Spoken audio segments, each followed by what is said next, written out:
তুমি মাছ মাংস খেয়েছো দুপুরবেলা, অবশ্যই তুমি না খেয়ে নাই সারাদিন, বলছে না। তো দুর্গা দেবীর তো বিসর্জন হয়ে গেছে, এখন সিঁদুরটা তুলে নিলে কবে? তাহলে জ্যান্ত দেবীটা থাকতে তুমি সিঁদুরটা নিলে না, ওই মরা দেহটার চরণ থেকে তুমি সিঁদুরটা নিয়ে এসে আমাকে দিচ্ছ। মায়ের দেওয়া সিঁদুর চরণ থেকে উঠাই নিয়ে স্বামীর চরণে প্রণাম করে আমি দিয়ে দিয়েছি কপালে, আমার স্বামী আমাকে লাগিয়ে দিয়েছে, আমরাও মাকে দিয়ে বরণ করেছি।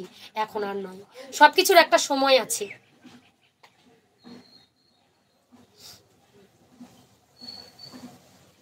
বিজয়া শুরু হবে, সিঁদুর খেলা শুরু হবে, সবকিছুর একটা নিয়ম আছে, শৃঙ্খলা আছে। তো এদিকে কি হয়েছে বাবা, তাহলে সিঁদুর খেলাটার প্রচলনটা কোথা থেকে এলো আপনাদের কাছে একটু আমি শুনিয়ে যাব। আচ্ছা, আমিও জানি আব্দুল দাদা ভাই। আচ্ছা আচ্ছা, কিন্তু জেনেও কাউকে কিছু বলতে পারি না, কি হয়েছে বলো। আচ্ছা, কি বলেছে আব্দুল, শুনি তো। আমি সবার সাথে কথা বলি না, আমি দিদি যাকে ভালো লাগে তার কাছে যাই দিদি, জানি তো বারবার ভুল করলে আর যাব না। একদম ঠিক বলেছো, ঠিক বলেছো। মানুষের মনের মধ্যে একটা মনুষ্যত্ব জ্ঞান থাকতে হবে, আমাকে সবসময় পা দিয়ে দলিয়ে দেবে মানুষ, সেখানে আমি বারবার যাব না। কিন্তু শোনো, বেশি অহংকারও ভালো নয়। তো যদি কেউ ডাকে পুনরায় তাহলে যাবে, কিন্তু না ডাকলে যাবে না। যেচে পড়ে কারো কাছে সম্মান নেওয়ার দরকার নেই। যিনারা যিনারা উপস্থিত আছেন একটা করে লাইক ডান করবেন প্লিজ।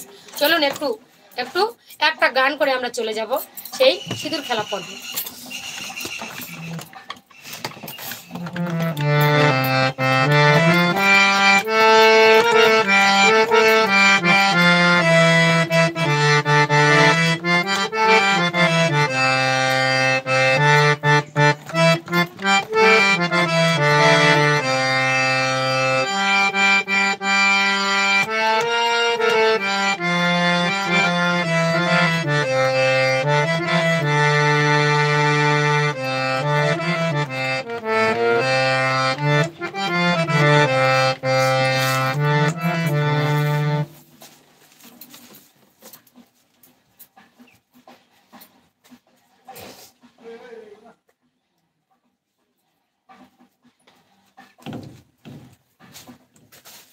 হরি বল হরি বল, হরে কৃষ্ণ কৃষ্ণ কৃষ্ণ হরে হরে, হরে রাম রাম রাম হরে হরে। আব্দুল ভাই সুপ্রভাত। আব্দুল ভাই, আমার সন্তু ভাইয়ের সঙ্গে কথা বলা হয়েছে, যিনারা যিনারা অফিস উপস্থিত আছেন সকলের সঙ্গে কথা বলতে পারিনি, আমাকে ক্ষমা করবেন, এইভাবে আমাকে হেল্প করুন।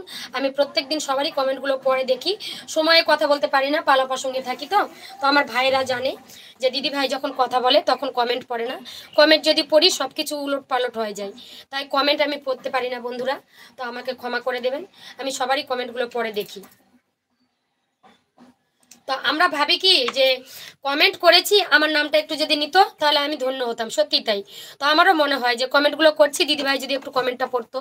তাই অর্চনা দি, তোমার সাথে মনের কথাগুলি বলে দিদিভাই। আচ্ছা আচ্ছা, খুব ভালো লাগলো দিদি, অল দ্য বেস্ট, হরি বল হরি বল। তো সত্যি কথা বলতে সব কিছু নিয়ম শৃঙ্খলের মধ্যে থাকতে হয়। তো মাতা যে ভাসান হবে, তাহলে ভোলানাথের কতটা কষ্ট হয় যে আমার দুর্গা দেবীর পুজোটা হলো এতদিন পর্যন্ত, এবার মায়ের ভাসান একটু পরে। তো এই সমাজের মানুষগুলো যদি দুর্গা ভাসানের সময় ওইভাবে যদি মানে কি করে, মাকে নিয়ে ছলচাতুরি করে, খাসি বলি বলি করে খায়, ইত্যাদি করে, বাবা ভোলানাথের কি কষ্ট হয় না বলো তো? অবশ্যই হয়। ওরে বাপরে।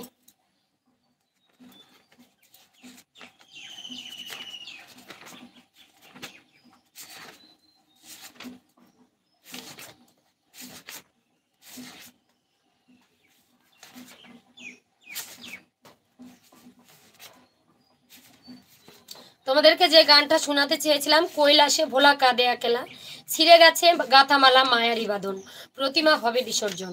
তো ওই গানটা খুঁজে পাচ্ছি না, মায়ের ইচ্ছা নাই প্রথমে এই গানটা শোনার জন্য, তাই খুঁজেই পাচ্ছি না। খাতা তো আর একটা দুটো নয়, প্রচুর খাতা হয়ে গেছে গো, তার জন্য আমি আর খুঁজে পাই না।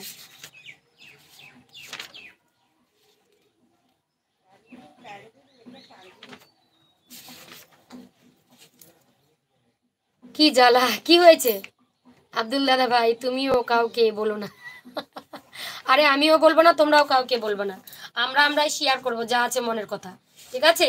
কিন্তু মিডিয়াতে বলছে মানে সবাই শুনতে পাবে, দেখতে পাবে।